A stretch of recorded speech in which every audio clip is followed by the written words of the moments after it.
Hello friends, welcome టీపీటెక్. ఈ వీడియోలో నేను ఏపీ ఈసెట్ ర్యాంక్ కార్డ్ని ఎలా డౌన్లోడ్ చేయాలో చెప్తాను. ముందుగా ఇక్కడ మనం గూగుల్ క్రోమ్ బ్రౌజర్ని ఓపెన్ చేసి నెక్స్ట్ ఇక్కడ సెర్చ్ ఇంజిన్లో APSCHE అని టైప్ చేసి నెక్స్ట్ ఇక్కడ ఈ లింక్ని క్లిక్ చేసుకోవాలి. నెక్స్ట్ ఇక్కడ AP ECET click here to go ఉంది కదా, దీన్ని క్లిక్ చేసుకోవాలి. నెక్స్ట్ ఇక్కడ డౌన్లోడ్ ర్యాంక్ కార్డ్ని క్లిక్ చేసుకోవాలి. నెక్స్ట్ ఇక్కడ ఫస్ట్ రిజిస్ట్రేషన్ నెంబర్ని ఎంటర్ చేసుకోవాలి. నెక్స్ట్ ఇక్కడ ఈసెట్ హాల్ టికెట్ నెంబర్ని ఎంటర్ చేసుకోవాలి. నెక్స్ట్ ఇక్కడ డేట్ ఆఫ్ బర్త్ కాడ క్లిక్ చేసి first date of birth ఇయర్ని select చేసి నెక్స్ట్ ఇక్కడ డేట్ ఆఫ్ బర్త్ మంత్ని సెలెక్ట్ చేసి నెక్స్ట్ ఇక్కడ డేట్ ఆఫ్ బర్త్ డేట్ని సెలెక్ట్ చేసుకోవాలి. నెక్స్ట్ ఇక్కడ వ్యూ ర్యాంక్ కార్డ్ని క్లిక్ చేసుకోవాలి. సో అగైన్ ఇక్కడ చూడండి, మనకి ర్యాంక్ కార్డ్ అనేది ఇక్కడ డిస్ప్లే అవుతుంది.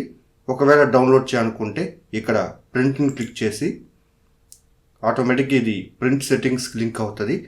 నెక్స్ట్ ఇక్కడ డెస్టినేషన్ కాడ మనం ప్రింటర్ ఏదైతే ఉంటుందో దాన్ని సెలెక్ట్ చేసుకోవాలి. అయితే నేను ఇక్కడ పీడిఎఫ్గా సేవ్ చేయాలనుకున్నాను కాబట్టి ఇక్కడ సేవ్ యాజ్ పీడిఎఫ్ని సెలెక్ట్ చేసుకున్నాను. నెక్స్ట్ మోర్ సెట్టింగ్స్ని క్లిక్ చేసి ఇక్కడ పేపర్ సైజ్ని సెట్ చేసి అగైన్ ఇక్కడ సేవ్ బటన్ క్లిక్ చేసుకున్నాను. నెక్స్ట్ ఇక్కడ ఫస్ట్ మనం లొకేషన్ సెలెక్ట్ చేయాలి కాబట్టి నేను ఇక్కడ డెస్క్టాప్ని క్లిక్ చేసి నెక్స్ట్ ఇక్కడ ఫైల్ నేమ్ కాడ నేను ఫైల్ నేమ్ అనేది ఎంటర్ చేసుకున్నాను. నెక్స్ట్ ఇక్కడ సేవ్ బటన్ క్లిక్ చేసుకున్నాను. సో అగైన్ ఇక్కడ ఈ విజార్డ్ని క్లోజ్ చేసుకున్నాను. నెక్స్ట్ ఇక్కడ చూడండి, నేను డెస్క్టాప్ లొకేషన్లో ఆ ర్యాంక్ కార్డ్ని ఇక్కడ డౌన్లోడ్ చేసుకున్నాను కాబట్టి డబుల్ క్లిక్ చేసి ఓపెన్ చేసుకున్నాను. ఫ్రెండ్స్, ఈ విధంగా మనము ఏపీ ఈసెట్ ర్యాంక్ కార్డ్ని డౌన్లోడ్ చేసుకోవచ్చు.